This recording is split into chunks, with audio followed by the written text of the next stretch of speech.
Précision, timing, vitesse de bras, relâcher, contracter. L'idée de cette vidéo, c'est de te proposer quelques exercices à faire avec une balle de tennis pour, de 1, changer un petit peu de ce qu'on peut faire habituellement en shadow ou en sac. Et de 2, c'est un excellent travail de relâcher, contracter, parce que le mouvement et l'action qu'on va mettre quand on frappe, c'est à peu près la même de ce qu'on va faire quand on attrape quelque chose. C'est-à-dire que pour lancer, pour envoyer un coup de poing, je vais rester relâché sur toute la trajectoire et il n'y a qu'à la fin où je vais essayer de me contracter. En tout cas, c'est ce qu'on cherche à faire. Et la balle de tennis, elle permet de s'entraîner là-dessus. Plusieurs exercices que tu peux faire du coup avec ça.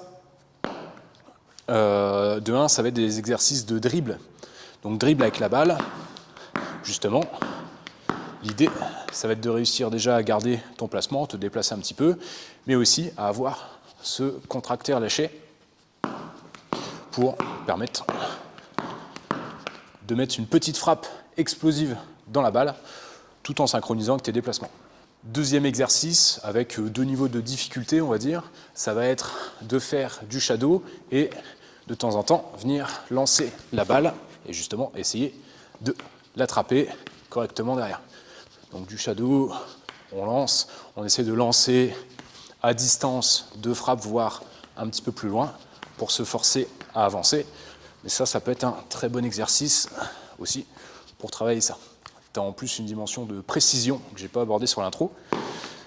Cet exercice-là, on peut le faire également les yeux fermés. Donc l'idée, c'est de lancer sa balle en gardant les yeux fermés et de rouvrir les yeux, connecter tout de suite le regard à la cible, d'aller l'attraper sans la faire tomber dans l'idéal.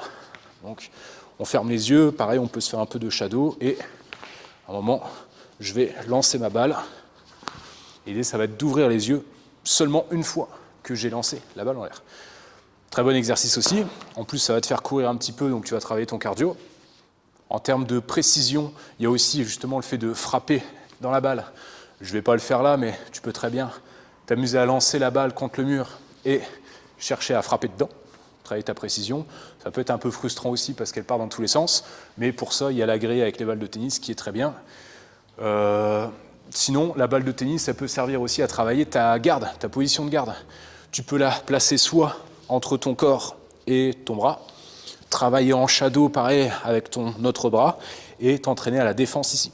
Donc là, théoriquement, j'arrive à garder ma balle, protéger mon visage, protéger le corps, sans avoir à décoller mon bras. Donc ça peut être intéressant aussi de travailler ça d'un côté ou de l'autre. Ou alors la balle, tu peux la garder avec le poing contre le visage pour faire exactement le même genre de travail. C'est un peu moins confortable, un peu moins facile à faire, mais c'est excellent pour se rendre compte du placement de ton coude. On peut le faire à gauche, on peut le faire à droite. Voilà pour les petits exercices à la balle de tennis.